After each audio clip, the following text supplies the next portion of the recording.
और आज इस वीडियो में हम बात करने जा रहे हैं वोडाफोन आइडिया के बारे में। देखिए, पिछले कुछ दिनों से वोडाफोन आइडिया के शेयर में बहुत बड़ी रफ्तार हमने देखी, क्योंकि खबर पे खबर आ रही थी कि यहां पर भैया बड़ी फंडरेजिंग होने वाली है। इलॉन मस्क का नाम भी सामने आ रहा था, तो शेयर भागना शुरू कर गया। लेकिन गिरावट कल भी थी और गिरावट आज भी यहां पर देखने को मिल रही है।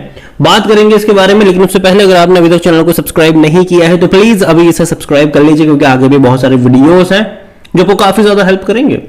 तो यहां पर 15-16 रुपए का शेयर है, 20% की तेजी है एक महीने में। एक्चुअली 2 दिन में तेजी बहुत ज्यादा बनी थी यहां पर, लेकिन वापस से गिरावट देखने को मिल रही है। एक साल में 103% का ग्रोथ है, 103% का।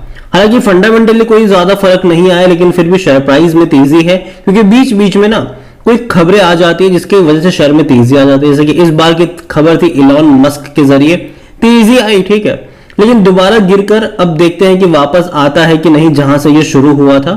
अभी खबर यही थी भाई साहब कि सेबी ने इनसे क्लैरिफिकेशन मांगा कि भैया जो स्टेक सेल करने की बात चल रही इलॉन मस्क के साथ, इसमें कितनी सच्चाई है। क्लैरिफिकेशन यहां पर मांगा। यहां पर खबर कुछ इस तरीके से कि वोडाफोन आइडिया शेयर जो है वो फोकस में रहा after SEBI has short clarification from the telecom companies in regarding the media reports कि पॉसिबल टाई अप हो सकता है इलॉन मस्क की स्टार लिंक के साथ, और जिसके चलते शेयर में तेजी थी। The news report claimed that the government of India may sell 33% stake in the telecom company। जो गवर्नमेंट के पास जो 33% का स्टेक है वो इलॉन मस्क की कंपनी जो है उसको बेच सकते हैं, और जिसका मतलब ये होगा कि स्टारलाइट जो इलॉन मस्क की जो सैटेलाइट इंटरनेट जो वेंचर है स्टार लिंक, उनके साथ कोलैबोरेट होने वाला है। और ये बहुत बड़ी बात थी, और अगेन ये उड़ती उड़ती खबरें थी, ठीक है। और इसको लेकर मैंने पहले भी बोला था कि भैया देखो, क्लैरिफिकेशन यहां किसी ने नहीं दिया है, तो इस खबर के ध्यान में रख के खरीदारी करने मत लग जाएगा। देखो, जब भी अच्छी खबर आती है मतलब कि भाई साहब एक ट्रैप तो होता ही है ये। और यहां पर अगर देखा जाए तो वोडाफोन ने सेबी के रिस्पॉन्स में भी बोला कि देखो भाई साहब सारी खबर झूठी है, बेसलेस है। लेकिन देखा जाए ना तो उसके चलते गिरावट नहीं आई है आज। तो ये देखो, मार्केट ऑलरेडी 2 दिनों से गिर रहा था, तो उसकी वजह से ये गिरावट है। और यहां पर देखा जाए तो वोडाफोन आइडिया खबर में रहा इसी खबर की वजह से कि भैया इलॉन मस्क यहां पर एंट्री कर सकते हैं, इलॉन मस्क यहां पर खरीदारी कर सकते हैं, क्योंकि इलॉन मस्क जो है वो कंपीट करना चाहते हैं, ठीक है, अमेजॉन वगैरह के साथ। यहां पर अगर आप देखोगे तो Vodafone Idea share was based on the market belief that Elon Musk, Starlink and Amazon required spectrum partnership in India and Vodafone Idea could be the potential shooter for this। तो देखो यार, स्टारलिंक और Amazon को भाई एक partner तो चाहिए India में, ठीक है, और यहां पर उनको लगता है कि शायद वोडाफोन आइडिया ये बन सकता है।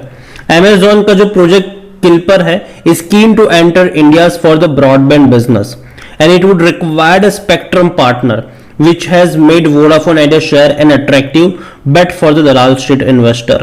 तो यहाँ पर Amazon would be competing against the like of Elon Musk owned Starlink and भारतीय एयरटेल बैक रिलायंस, और ये जो जियो वगैरह के इनके साथ compete करने का प्लान है Amazon का। और उसके लिए भारतीय and Jio have their own satellite platform, it leaves Vodafone Idea open tap। जैसे कि देखा जाए तो भैया भारतीय और जियो का ऑलरेडी एक ब्रॉडबैंड का भैया ऑलरेडी सैटेलाइट प्लेटफॉर्म है ही, तो इसके लिए वोडाफोन आइडिया शूटर हो सकता है, जिसके चलते ये सारी चर्चा हो रही थी। लेकिन अब यहां पर पूर्ण विराम लग चुका है। जहां तक वॉल्यूम देखे तो देखो यार, बहुत बड़ी क्वांटिटी में शेयर ट्रेड हो रहे, तकरीबन 60 करोड़ शेयर ट्रेड होते नजर आए यहां पर। 60 करोड़ बड़ा नंबर होता है। और जहां तक बात करें वोडाफोन आइडिया में, तो देखिए वोडाफोन आइडिया को लेकर देखोगे तो according to Moneycontrol user 86% लोग कह रहे खरीदारी करो, 11% लोग कह रहे बेचो और भाग जाओ, 3% लोग कह रहे यहां पर होल्ड करो। कंपनी को लेकर अगर आप देखोगे तो कंपनी में इनके रेवेन्यू में कोई ग्रोथ नहीं है। प्रॉफिट तो भूल ही जाओ, कंपनी लगातार हर साल बड़े बड़े लॉस ही कर रही है, प्रॉफिट के नाम पर कुछ है ही नहीं।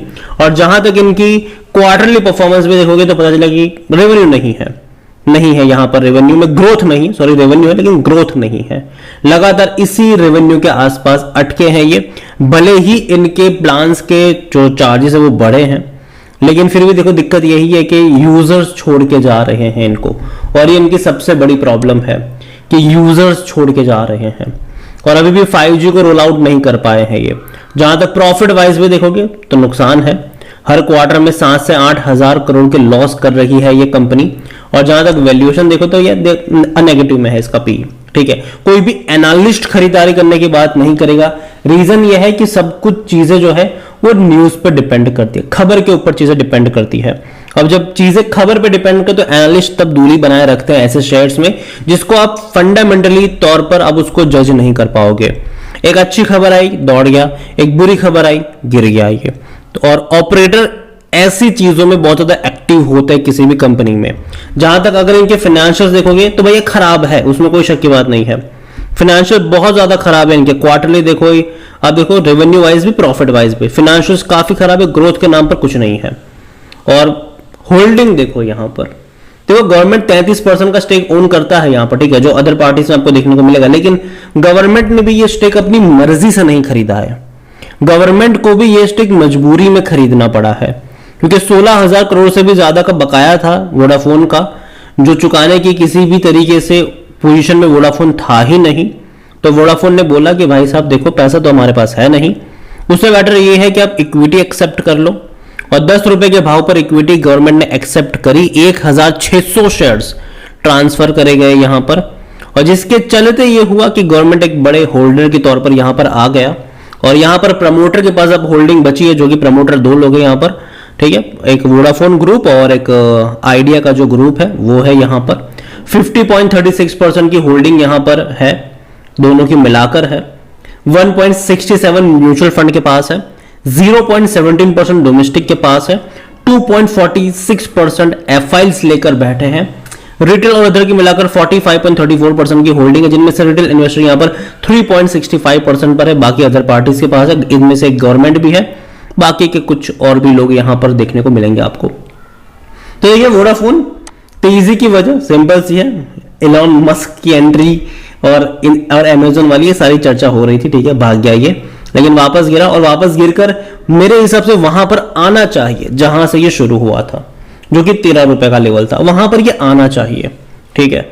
और अगेन मैं कंपनी देखो, कंपनी बर्बाद नहीं होने वाली ऐसा मुझे लगता है, क्योंकि गवर्नमेंट की भी बेस्ट इंटरेस्ट में नहीं होगा कि भैया वोडाफोन आइडिया बर्बाद हो जाए, क्योंकि 33% का स्टेक अब गवर्नमेंट के गले में भी अटका है।